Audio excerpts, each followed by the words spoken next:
Good morning, student. Today we will be going to study one more taxonomic evidence, that is biochemistry, or we can call it as chemical constituents of plants, which can be useful for classifying the plants, that is in taxonomic studies. So, study, it is also called as cytotaxonomy, or it is also called as taxonomy in relation with chemical constituents. I earlier I told you that taxonomy is a synthetic science which depends on other branches for obtaining its data, and then it convert it for classification of plants. So during the classification of plants, we use several branches and data from several branches to better understanding of plants, and to understand the relationship among them.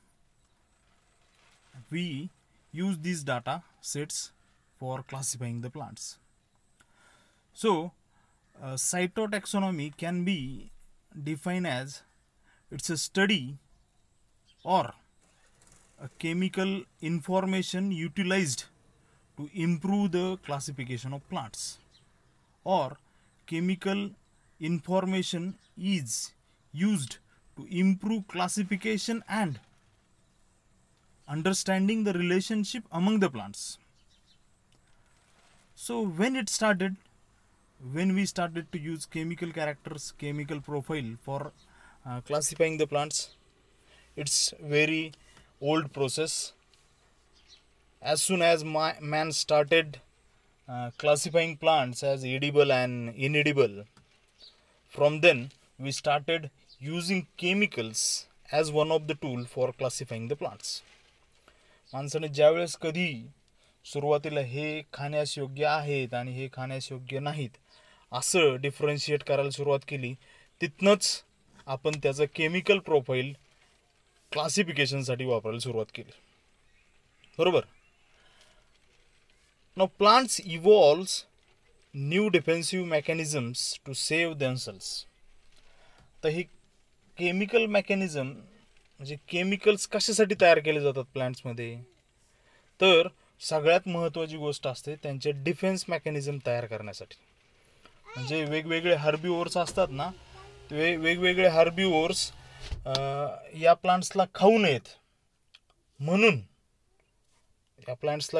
म्हणून plants secondary मेटाबॉलाइट्स तयार करतात किंवा वेगवेगळे chemical defence तयार करतात.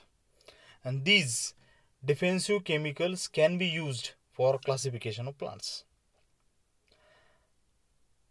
There are large variety of chemical compounds observed in plants, occurred in plants. बरोबर. खूप वेगवेगळ्या प्रकारचे केमिकल्स आहेत ना, ते या प्लांट्समध्ये सापडतात. मग हे केमिकल्स आहेत ना, we can classify them into two major categories, micromolecules and macromolecules. Micromolecules are such compounds which are less molecular weight, means low molecular weight. Their molecular weight is less than 1000 gram per molecule. तर molecular weight म्हणजे काय, तुम्ही chemistry शिकताय तुम्हाला माहितीच असेल. NaClचं molecular weight काय असते, साधारणतः 58 वगैरे असते. म्हणजे 23 सोडियम आणि 35 क्लोरीन, 35 मॉलिक्युलर वेट क्लोरीनचं आहे आणि 23 सोडियमचं आहे. असं मिळून 58 ग्रॅम पर मॉलिक्यूल असं मॉलिक्युलर वेट असते NaClचं. बरोबर. HClचं काय असतं मग, क्लोरीन 35 परत एकदा आणि हायड्रोजनचं 36 पॉईंट काहीतरी असं HClचं पण मॉलिक्युलर वेट असते. मग असे जे मॉलिक्युल्स आहेत ज्यांची मॉलिक्युलर वेट 1000 पेक्षा कमी आहे त्यांना सगळ्यांना मायक्रोमॉलिक्युल्स म्हटलं जातं, आणि ज्यांची मॉलिक्युलर वेट हे 1000 पेक्षा जास्त आहेत, 1000 और मोर दॅन 1000, अशांना म्हणायचं मॅक्रोमॉलिक्युल्स. These are two major categories. म्हणजे आपण आपल्या कन्व्हिनियन्ससाठी हे कॅटेगरीज पाडलेल्या आहेत, मायक्रोमॉलिक्युल्स अँड मॅक्रोमॉलिक्युल्स. मायक्रोमॉलिक्युल्स and macromolecules. आता micromolecules they are further divided into two categories, primary metabolites and secondary metabolites. म्हणजे 1000 पेक्षा कमी मॉलिक्युलर वेट असणारे मॉलिक्यूल हे दोन कॅटेगरीमध्ये मोडतात. कुठल्या कुठल्या तर primary metabolites and secondary metabolites, 1000 पेक्षा कमी असलेले. प्रायमरी मेटाबॉलाइट्स म्हणजे काय? Primary metabolites are such compounds which are involve in vital roles. They play vital roles in plant life, or they are useful in regular or vital metabolic pathways. म्हणजे बघा कसं, metabolic pathways म्हणजे काय, metabolism म्हणजे काय, ॲनाबॉलिझम आणि कॅटाबॉलिझम तुम्ही शिकलाय. हां, ॲनाबॉलिझम आणि कॅटाबॉलिझम, ज्याच्यात काहीतरी कन्स्ट्रक्टिव्ह होतं आणि काहीतरी डिस्ट्रक्टिव्ह होतं, अशी एक सायकल असते, त्याला म्हणायचं मेटाबॉलिझम. फोटोसिंथेसिस आणि रेस्पिरेशन, बरोबर. मग जीवन जगण्यासाठी लागणाऱ्या ज्या काही सायकल फॉलो करतं प्लांट, ज्या काही प्रोसेस फॉलो करतं प्लांट्स, त्यांना म्हणायचं vital processes. Vital processes, vital म्हणजे जीवनासाठी आवश्यक अशा. व्हायटामिन्स म्हणजे काय? व्हायटामिन्स म्हणजे जीवन आवश्यक, जीवनसत्व म्हणजे व्हायटामिन्स. तर व्हायटल म्हणजे जीवन आवश्यक प्रोसेसमध्ये वापरले जाणारे किंवा त्याच्यामध्ये इन्व्हॉल्व होणारे जे काही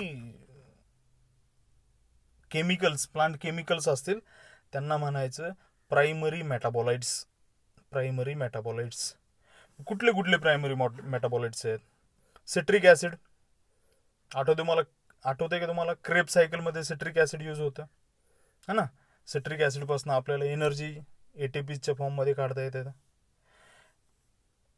ॲकोनिटिक ॲसिड, काही प्रोटीन्स असतात, काही अमायनो ॲसिड्स असतात, काही कार्बोहायड्रेट्स असतात, हे सगळे प्रायमरी मेटाबॉलाइट्समध्ये मोडले जातात. So main thing is that they are involved in vital metabolic pathways.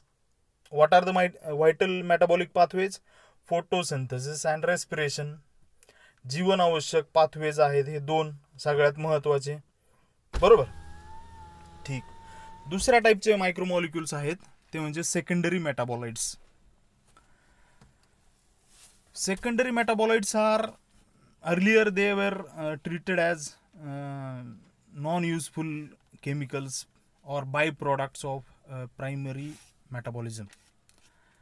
म्हणजे प्रायमरी मेटाबॉलिझमचे बाय प्रोडक्ट्स, ज्यांचा इन्व्हॉल्वमेंट नसते कुठल्याच व्हायटल प्रोसेसमध्ये, जीवनावश्यक गोष्टीमध्ये ज्यांची इन्व्हॉल्वमेंट नसते, अशा कंपाऊंडला म्हटलं गेलं सेकंडरी मेटाबॉलाइट्स, बरोबर.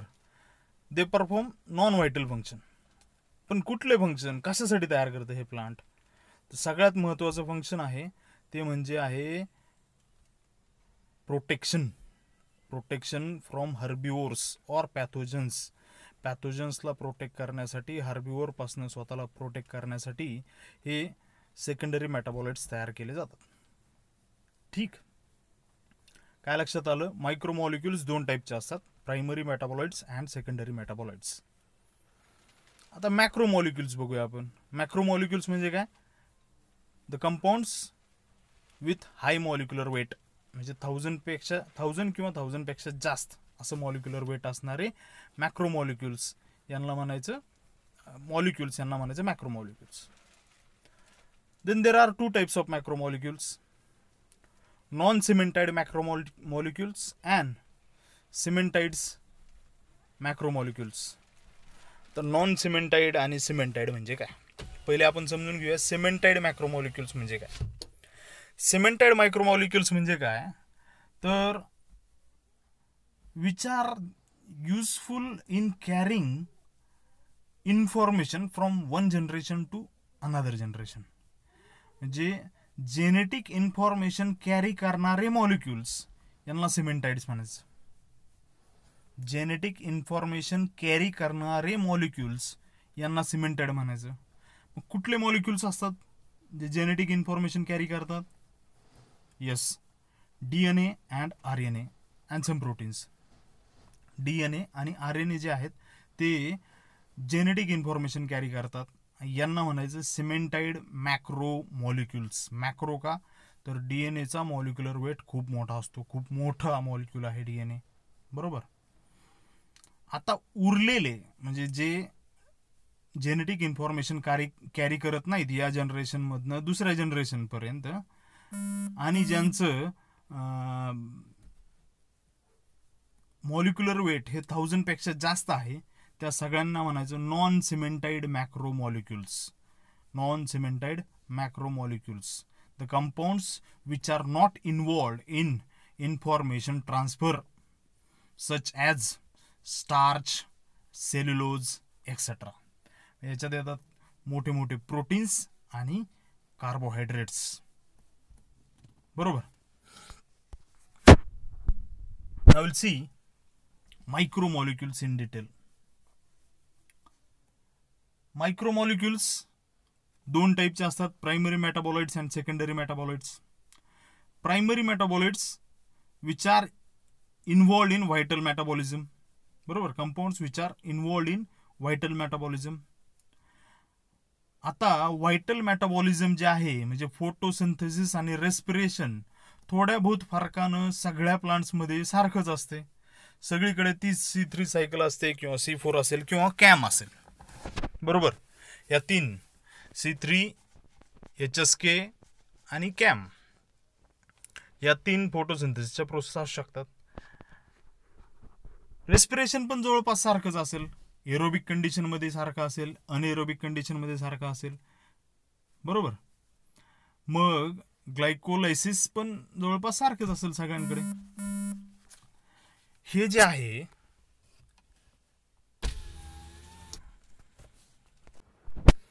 हे जे प्रायमरी मेटाबॉलिझम आहे ते it's universal in the plant. प्लांटमध्ये सगळीकडे सारखंच तयार झालेलं आहे, सारखंच इव्हॉल्व झालेलं आहे, को इव्हॉल्व झाले किंवा आधी त्या मेकॅनिझम तयार झाल्या आणि तिथून पुढं प्लांटचं इव्होल्युशन किंवा डायव्हर्सिफिकेशन सुरू झालं. So they are basic and vital processes. मग त्यामुळं काय होतं, most of the primary metabolites they are same in all plants. Same way amino acid जे आहेत प्रोटीन फॉर्मेशनमध्ये काम करणारे, प्रोटीन फॉर्मेशनमध्ये येणारे जे 22 अमायनो ॲसिड्स असतात, ते अमायनो ॲसिड्स पण सगळीकडे सारखेच आहेत. शुगर मॉलिक्युल पण सगळीकडे सारखेच आहेत. बरोबर. ग्लुकोजचं एक मॉलिक्युलर वेट काहीतरी 180 की काय असते, ते कमी आहे आणि ते मायक्रो मॉलिक्युल आहे, प्रायमरी मेटाबॉलाइट आहे, पण ती सगळीकडे सारखेच असतात. शुगर, फ्रुक्टोज सगळीकडे असेल, सुक्रोज सगळीकडे असेल. बरोबर. So they our list use. त्यांच्यामध्ये डायव्हर्सिटी नाही, सगळ्यांकडे सारखे आहेत, म्हणून प्रायमरी मेटाबॉलाइट्स आर लिस्ट किंवा कमीत कमी उपयोगी पडतात प्लांट क्लासिफिकेशनमध्ये. हां, but quantity of primary metabolites may vary. Quantity of primary metabolites may vary and this quantity character क्वालिटीमध्ये सगळीकडे सारखेच असतील, म्हणजे फक्त क्वांटिटीमध्ये जास्त असतील. फॉर एक्झाम्पल, बटाट्यामध्ये स्टार्च जास्त असते, किंवा लेग्युमिनोसी फॅमिली आहे, त्यात लेग हिमोग्लोबिन नावाचं एक प्रोटीन असते. बरोबर, त्या सगळ्या लेग्युमिनोसीमध्ये ते असते, पण त्याची क्वांटिटी व्हॅरी होऊ शकते. And quantity character can be used for classification. आपण बघतोय काय, कुठले कुठले कॅरेक्टर घ्यायचे प्लांट क्लासिफाय करायला, कुठले कुठले कॅरेक्टर घेतले जातात. बरोबर. त्यात हे मी तुम्हाला सांगितलं, primary metabolites and quantity of primary metabolites is useful in classifying the plants. Now will move towards secondary metabolites. आज खूप सेकंडरी मेटाबॉलाइट्सचे वरती रिसर्च केला जातो किंवा इम्पॉर्टंट फील्ड आहे. प्लांट केमिस्ट्री किंवा बायोकेमिस्ट्री या फील्डमध्ये सेकंडरी मेटाबॉलाइट्स ह्या विषयावरती खूप सारा रिसर्च केला जातो किंवा त्याच्यावरती आत्ता सध्या रिसर्च वर्क चालू आहे. का, तर they are very much useful. तुम्ही हे जे मेडिसिनल प्लांट्स वापरता ना, त्यामध्ये एक ना एक किंवा एक ना दुसरं काहीतरी सेकंडरी मेटाबॉलाइट्स असतं. म्हणजे कुठलेही जे काही तुम्ही मेडिसिनल प्लांट यूज करता त्यात सेकंडरी मेटाबॉलाइट्स असतं. म्हणजे आता क्लोरोफायटम यूज करताय तुम्ही, त्यात सॅपोनिन्स नावाचा एक ग्रुप असतो सेकंडरी मेटाबॉलाइट्सचा. सॅपोनिन्स ते असतात आणि सॅपोनिन्सनं काय होतं, दे आर ॲप्रोडायझिक किंवा दे आर टॉनिक, असे प्रत्येक प्लांट्समध्ये असतात. मग हे सेकंडरी मेटाबॉलाइट्स आपल्याला प्लांट क्लासिफिकेशनसाठी यूज केले जाऊ शकतात. What are secondary metabolites? They are such compounds which are byproduct of primary metabolism and they are non-vital in function. त्यांचा व्हायटल प्रोसेसमध्ये कुठेही रोल नसतो. And they are less wide spread in plants. प्लांट्समध्ये हे खूप कमी प्रमाणात किंवा स्पेसिफिक असतात. सेकंडरी मेटाबॉलाइट्स हे स्पेसिफिक असतात. ॲट्रोपा नावाचं प्लांट असतं, ॲट्रोपिन नावाचं त्यात सेकंडरी मेटाबॉलाइट असतं. ते ॲट्रोपामध्येच सापडतं, त्याला दुसरं काही सबस्टिट्यूट नाही आहे. किंवा एक प्लांट कॅम्प्टोथेसिन नावाचं अल्कलॉइड असतं, जे नोथिया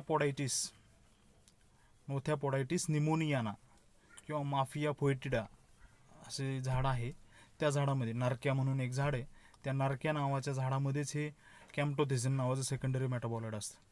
म्हणजे काय, अल्कलॉइड असतं.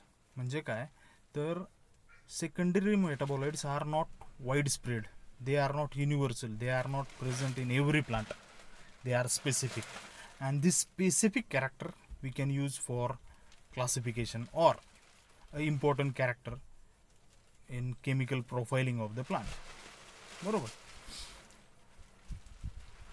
These are byproducts of primary metabolism. Then why plant produces secondary metabolites? First thing is that for chemical defense against predator, pathogen, allelopathic agent and etc. यांच्यापासून स्वतःला डिफेंड करण्यासाठी, वाचवण्यासाठी हे सेकंडरी मेटाबॉलाइट्स तयार केले जातात.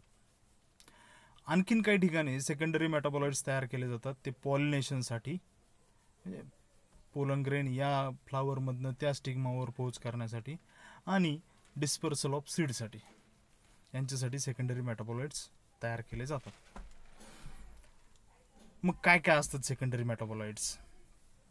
तर ते असतात, खूप सारे सेकंडरी मेटाबॉलाइट्स असतात. प्रत्येक प्लांट्समध्ये वेगवेगळ्या टाईपचे सेकंडरी मेटाबॉलाइट्स असतात, वेगवेगळे त्या प्लांटच्या नावावरतीच डिपेंड असं त्या सेकंडरी मेटाबॉलाइटचं नाव असतं.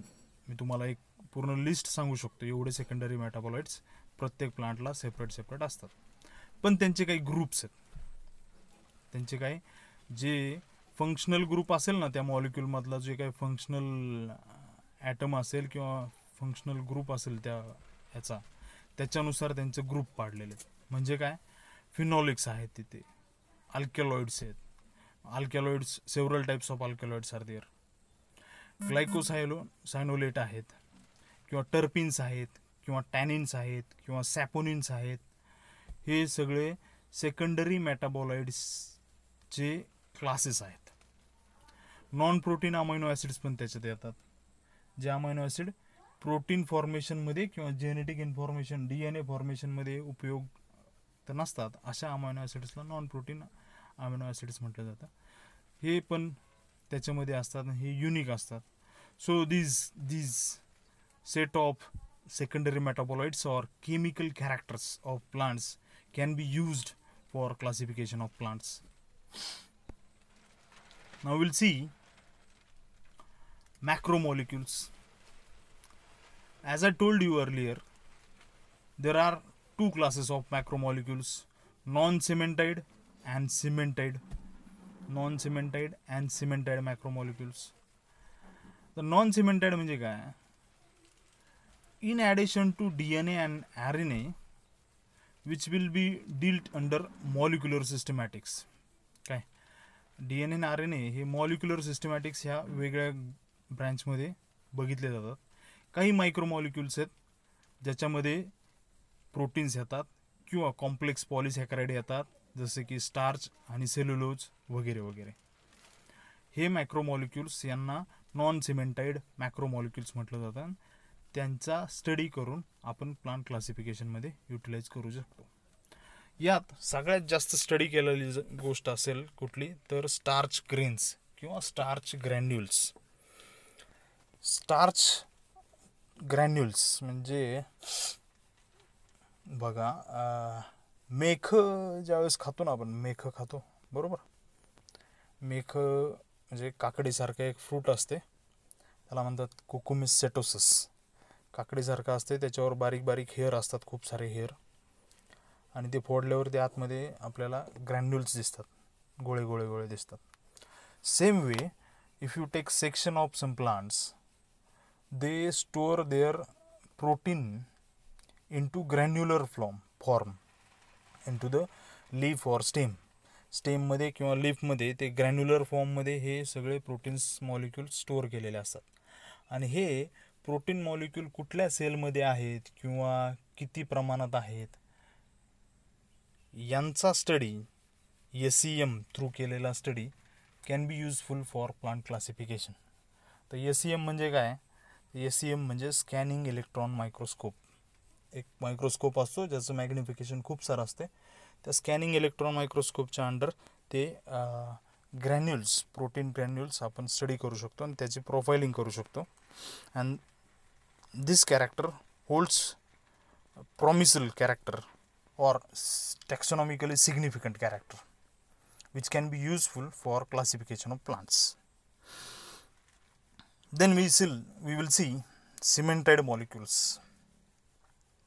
म्हणजे काय? जेनेटिक इन्फॉर्मेशन कॅरी करून घेऊन जाणारे मॉलिक्युल्स. या जनरेशनमधनं दुसऱ्या जनरेशनमध्ये जेनेटिक इन्फॉर्मेशन कॅरी करून नेणारे मॉलिक्युल्स, त्यांना म्हणायचं सिमेंटाइड्स. आता यांचा अभ्यास करणारी ब्रँच आहे ना, तिला सेपरेट एक नवीन ब्रँच असं म्हटलं जातं. त्याला म्हणायचं मॉलिक्युलर सिस्टमॅटिक्स. त्याला म्हणायचं molecular सिस्टमॅटिक्स.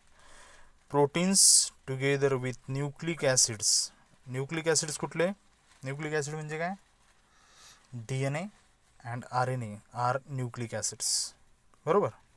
Proteins together with nucleic acids are often called as cementioids, and which are primary constituents of living organism, and they are involved in transfer of information from one generation to another generation. Study of such cementide molecules in point of taxonomic view is called as plant molecular systematics. Plant molecular systematics, बरोबर. अशा cemented मॉलिक्युल्सचा म्हणजे DNAचा आणि RNAचा जो काही अभ्यास आहे याला म्हणायचं मॉलिक्युलर बायोलॉजी, मॉलिक्युलर सिस्टमॅटिक्स.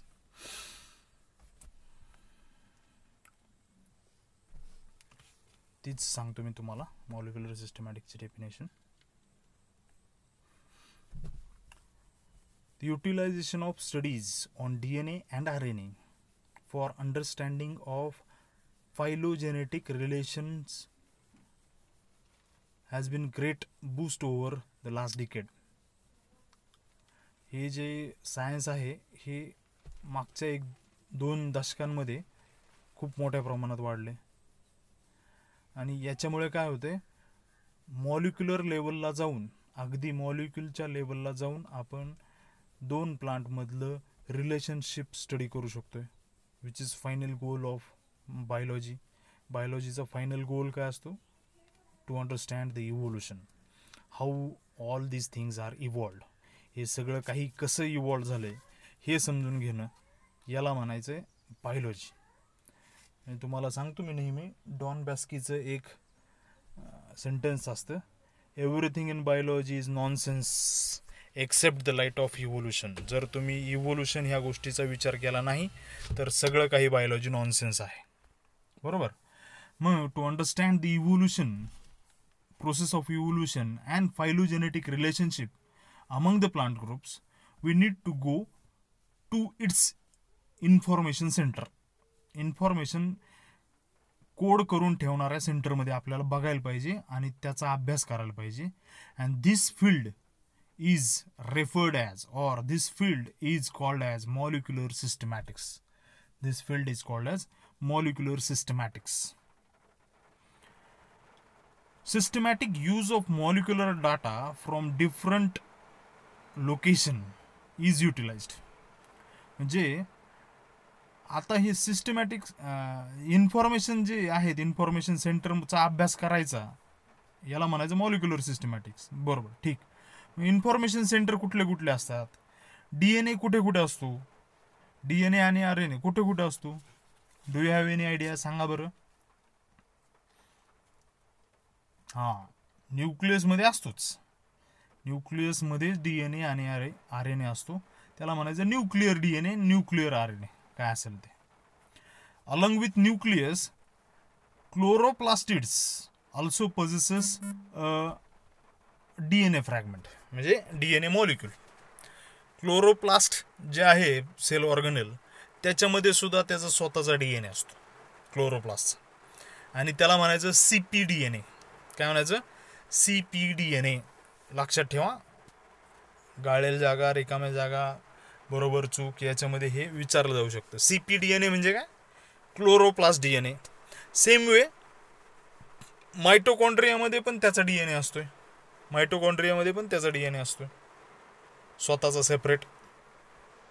आता हे दोन जे सेल ऑर्गनेल्स आहेत ना, क्लोरोप्लास्ट आणि मायटोकॉन्ड्रिया, त्यांच्या ओरिजिनवरती बऱ्याचशा थेरीज आहेत. त्यातली एक थेरी आहे एंडोसिम्बायंट थेरी. एंडोसिम्बायंट थेरी म्हणजे काय? काही शास्त्रज्ञांच्या मते काय, हे क्लोरोप्लास्ट आणि मायटोकॉन्ड्रिया हे प्रोकॅरियोटिक ऑर्गॅनिझम वेगळेच काहीतरी ऑर्गॅनिझम होते, जे युकॅरियोटिक प्लांटमध्ये किंवा ॲनिमलमध्ये हे आतमध्ये घुसले, सेलच्या आतमध्ये घुसले, आणि त्या सेलच्या आतमध्येच राहायला सुरुवात केली त्यांनी, आणि सेलच्या आतमध्येच ते वाढायला लागले, आणि सिम्बायोटिक असोसिएशनमध्ये राहिले युकॅरियोटिक सेलच्या, आणि आता ते सेल ऑर्गॅनिल्स आहेत. बरोबर. ही एक थेरी आहे, याला म्हणतात endosymbiont theory of origin of chloroplast and mitochondria. मायटोकॉन्ड्रियाचा ओरिजिन आणि क्लोरोप्लास्टचा ओरिजिन हा एक्झॉटिक आहे. सेलच्या बाहेर ते तयार झालेले आहेत आणि सेलच्या आतमध्ये येऊन राहायला लागलेत, असं काही लोक मानतात. कशामुळे? तर त्यांच्यात स्वतःचे DNA असतात, म्हणून स्वतःचा इन्फॉर्मेशन सेंटर त्यांच्याकडे असते. क्लोरोप्लास्टमध्ये पण DNA असतो आणि मायटोकॉन्ड्रियामध्ये पण DNA असतो. क्लोरोप्लास्टच्या DNAला म्हणतात CpDNA आणि मायटोकॉन्ड्रियाच्या DNAला म्हणतात mtDNA. आणि जास्त पुढचा आहे तो न्यूक्लियस मधला DNA, त्याला म्हणायचं न्यूक्लिअर DNA. बरोबर. आता यातला जो क्लोरोप्लास्ट DNA आहे ना, it's smallest. Genome is smallest. Genome म्हणजे काय? Genome is total content of genetic material. म्हणजे एखाद्या सेलमधला किंवा सेल ऑर्गनेलमधला पूर्ण काही जेनेटिक मटेरियल आहे टोटल, त्याला म्हणायचं जिनोम. हे chloroplast genome is smallest. It ranges from 120 to 160 kilo base pairs. 120 ते 160 किलो बेस पेअर एवढा असतो. In higher plant up to 2000 base pair. आणि जास्तीत जास्त एक algae आहे ॲसिटोबुलारिया नावाची. त्या अल्गीमध्ये 2000 किलो बेस पेअरपर्यंत हा CpDNA म्हणजेच क्लोरोप्लास्ट जिनोम आहे. आता प्रश्न पडला तुम्हाला, बेस पेअर म्हणजे काय, किलो बेस पेअर म्हणजे काय? यासाठी तुम्हाला DNAच्या स्ट्रक्चरमध्ये घुसायला पाहिजे. DNAचं स्ट्रक्चर कसं असते? 2 नायट्रोजन बेसेस असतात, ते एकमेकाला जोडलेले असतात. बरोबर. ॲडेनिन, ग्वानिन, सायटोसिन, थायमिन हे 4 आहेत, आणि ते एकमेकाला जोडलेले असतात. हे nitrogen bases 1000 nitrogen base pairs ज्या आहेत एकमेकाला जोडलेल्या, 1000 नायट्रोजन बेस पेअर एकाला जोडलेले आहेत, त्याला म्हणायचं 1 kilo base pairs. 1000 base pairs म्हणजे 1 किलो बेस पेअर्स. आणि अशा 120 किलो बेस पेअर ते 160 किलो बेस पेअर एवढाच जिनोम असतोय क्लोरोप्लास्ट जिनोम, आणि तो खूप लहान आहे. आणि प्लांटमध्ये हा क्लोरोप्लास्ट जिनोम जो आहे तो जास्तीत जास्त युटिलाइज केला जातो for classification or in molecular सिस्टमॅटिक्स. का, त्याची कारण मी तुम्हाला सांगतो थोड्याच वेळात. त्यानंतर मायटोकॉन्ड्रियन जिनोम. मायटोकॉन्ड्रियनमध्ये जिनोम जो असतो तो 200 base pair to 2500 kilo base पेअरपर्यंत असतो. 200 किलो बेस पेअरपासून 2500 किलो बेस पेअरपर्यंत असतो. आणि न्यूक्लिअर जिनोम जो असतो तो nuclear genome it ranges between million or more than billion kilo base pairs. Million आणि बिलियन किलो बेस पेअरच्या मध्ये तो रेंज होतो. म्हणजे मिलियन म्हणजे काय, मिलियन म्हणजे दशलक्ष, म्हणजे 10 लाख किलो बेस पेअरच्या वरती, आणि 1 बिलियनच्या किलो बेस पेअरच्या म्हणजे 1 मिलियन आणि 1 बिलियनच्या मध्ये. 1 मिलियन म्हणजे किती, 10 लाख, आणि 1 बिलियन म्हणजे 1 अरब. आता 1 अरब म्हणजे एकावरती 9 शून्य म्हणजे 1 अरब. एवढ्या बेस पेअर्स असतात असा न्यूक्लिअर जिनोम असतो. आता प्लांट्समध्ये काय केलं जातं, CpDNA, आणि प्लांट ॲनिमलमध्ये mtDNA यूज केला जातो मॉलिक्युलर सिस्टमॅटिक्ससाठी. का, तर कमी बेस पेअर आहेत, इझी टू अंडरस्टँड. लय मोठ्यामध्ये गेलो, एवढ्या बिलियनमध्ये गेलो तर तेवढ्या बेस पेअर्स समजून घेणं म्हणजे अवघड जाणार, पहिली गोष्ट. म्हणून CpDNA यूज केला जातो. आणखीन काय कारण आहे, तर CpDNA जो आहे म्हणजे क्लोरोप्लास्ट DNA जो आहे, it's a more conservative DNA आहे. मोर कॉन्झर्वेटिव्ह म्हणजे न्यूक्लिअर जिनोम आहे ना, त्याला नेहमी मिओसिस मायटोसिस होताना किंवा ज्यावेळेस फर्टिलायझेशन होतं त्यावेळेस नवीन जिनोम येतो, त्याच्यासोबत तर मिक्स होतो, रिकॉम्बिनेशन होतं. रिकॉम्बिनेशन होताना बरेचसे चेंजेस होत राहतात. काही नॉनसेन्स जीन्स असतात, काही नॉनसेन्स जीन्स असतात ज्यांचं काही काम नाही आहे पण ते जीन्स तसेच आहेत, बरोबर. त्याच्यामुळे काय होतं, व्हेरिएबल असतो. न्यूक्लिअर जिनोम जो आहे तो व्हेरिएबल असतोय, किंवा त्याच्यामध्ये खूप सारे व्हेरिएशन्स दिसतात आणि लगेच व्हेरिएशन्स पण ऑब्झर्व होतात. पण CpDNA ना तो हजारो लाखो वर्षांपासून तसाच कॉन्झर्व राहिलेला आहे. आणि हे कॉन्झर्व कॅरेक्टर आहे ना, this character can be useful. Conserve character can be useful for understanding the phylogenetic relationship among the plants. म्हणजे तुम्ही म्हणाल बरं का, मलाही माझ्या डोक्यात विचार येतो नेहमी की बुवा जे काही त्या प्लांट्सचं स्ट्रक्चर आहे, म्हणजे केमिकल स्ट्रक्चर आहे किंवा मॉर्फोलॉजिकल स्ट्रक्चर आहे किंवा ॲनाटॉमिकल स्ट्रक्चर आहे, हे सगळं गव्हर्न केलं तर न्यूक्लिअर जिनोमनं. न्यूक्लियसमधला DNA हे सगळं काही गव्हर्न करतो, बरोबर.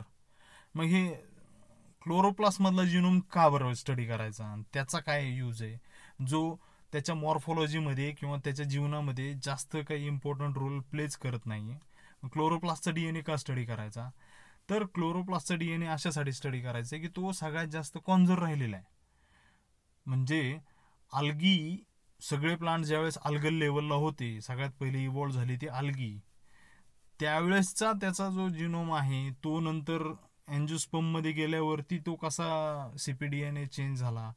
म्हणजे जे रिझर्वड कॉन्झर्वड असा जिनोम आहे ज्याच्यात जास्त व्हेरिएशन झाले नाहीत किंवा जास्त वर खाली झालेलं नाही, असा जिनोम आपण यूज करू शकतो पुढे प्लांट सिस्टमॅटिक्समध्ये, मॉलिक्युलर सिस्टमॅटिक्समध्ये. म्हणून प्लांट्समध्ये CpDNA जास्त इम्पॉर्टंट आहे to classify the classification of plant, to understand the phylogenetic relationship of the plants. मग ही काय असते, प्रोसेस काय असते, कसा स्टडी केला जातो. पहिले केलं जातं काय, DNA आयसोलेट केले जातात. CpDNA जो आहे क्लोरोप्लास्ट आयसोलेट करायचे आणि क्लोरोप्लास्टमधनं क्लोरोप्लास्ट DNA म्हणजे CpDNA आयसोलेट करायचा. आयसोलेट केल्यानंतर काय केलं जातं, त्याच्यामध्ये जीनची मॅपिंग केली जाते. जीनची मॅपिंग म्हणजे जीनचं स्ट्रक्चर असतं, कुठल्याही जीनचं स्ट्रक्चर असतं, त्यात वेगवेगळे पोर्शन्स असतात, बरोबर. तर त्या जीनची मॅपिंग केली जाते आणि ती जीन मॅप करून त्यातला जो काही आपला इंटरेस्टचा जीन असेल, म्हणजे जीनचा जो काही पार्ट आपल्या इंटरेस्टचा असेल तो पार्ट लक्षात घेऊन त्या जीनची सिक्वेन्सिंग केली जाते. सिक्वेन्सिंग अवघड शब्द आहेत तसे, परत एकदा सांगतो. DNA आयसोलेट केला जातो, प्लांटमधनं DNA सेपरेट केला जातो, काढून घेतला जातो. त्यासाठी प्रोसेस असते, त्यासाठी एक प्रोटोकॉल आहे. तो कशा कशामध्ये क्रश करून, सेंट्रीफ्यूज करून वगैरे वगैरे तो DNA आयसोलेट केला जातो. तो DNA आयसोलेट केल्यानंतर एक मशीन असते, पॉलिमरेज चेन रिॲक्शन नावाची, PCR नावाची एक मशीन असते.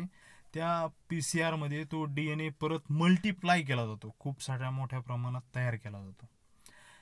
मग त्या DNA वरती जीन लोकेट करायचे असतात.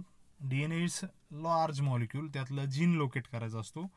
तो जीन लोकेट केल्यानंतर त्यालाच म्हणायचं जीन मॅपिंग. जीन मॅपिंग केल्यानंतर त्या जीनवरती बेस पेअरच्या काय सिक्वेन्सेस आहेत, म्हणजे adenine, guanine, cytosine, adenine, guanine, cytosine, thymine, हे जे आहेत ना बेस पेअर, त्यांची सिक्वेन्स काय आहे, कोडिंग काय आहे, ही सिक्वेन्सिंग केली जाते. त्याला म्हणायचं जीन सिक्वेन्सिंग. मग अशी जीन सिक्वेन्सिंग केलेले सगळे जीन्स हे एका ऑनलाईन लायब्ररीमध्ये किंवा डिजिटल लायब्ररीमध्ये डिपॉझिट केले जातात. जीन मॅपिंग करून, जीन सिक्वेन्सिंग करून त्याची सगळा डाटा जो आहे तो ऑनलाईन लायब्ररीमध्ये, DNA लायब्ररीजमध्ये हा डिपॉझिट केला जातो. वेगवेगळ्या टाईपचे DNA लायब्ररीज आहेत, तुम्हाला ते सेकंड सेमिस्टरमध्ये थर्ड पेपरला शिकायला भेटेल. थर्ड पेपरमध्ये आहे DNA लायब्ररीज कुठल्या असतात, कशा करायच्या, ही सगळी प्रोसेस सेकंड सेमिस्टरच्या, म्हणजे आता तुमचं तिसरं चालू आहे, चौथ्या सेमिस्टरच्या थर्ड पेपरमध्ये आहे, ते तुम्ही शिकालच. मग हे जे DNA आयसोलेट केला आहे आणि सिक्वेन्स केला आहे ना, ते सिक्वेन्स आहेत ना त्या बाकीच्या प्लांटच्या सिक्वेन्सेस सोबत मॅच केल्या जातात. आणि त्यानंतर मॅच केल्यानंतर थोडाफार बदल, म्हणजे काही किलो बेस पेअरमध्येच बदल सापडतो. 1 किलो बेस पेअर किंवा 1 बेस पेअरचा बदल असतो किंवा 2 बेस पेअरचा बदल असतो, असे वेगवेगळे बदल असतात. आणि त्या नायट्रोजन बेसेसच्या सिक्वेन्सवरती we can classify the plant, we can separate out the plant, and we can understand the phylogenetic relationship, evolutionary relationship among the plants. आता यात ॲनालिसिस करण्यासाठी बऱ्याचशा प्रोसेस आहेत, त्यातल्या 2 ह्या महत्त्वाच्या प्रोसेस तुम्हाला मी फक्त नावं त्यांची सांगतोय. RAPD म्हणजे रॅन्डम ॲम्प्लिफाईड पॉलिमॉर्फोसिस, आणि AFLP amplified fragment length polymorphism. ह्या 2 प्रोसेस असतात, यानं त्यांचं सिक्वेन्स ॲनालिसिस केलं जातं.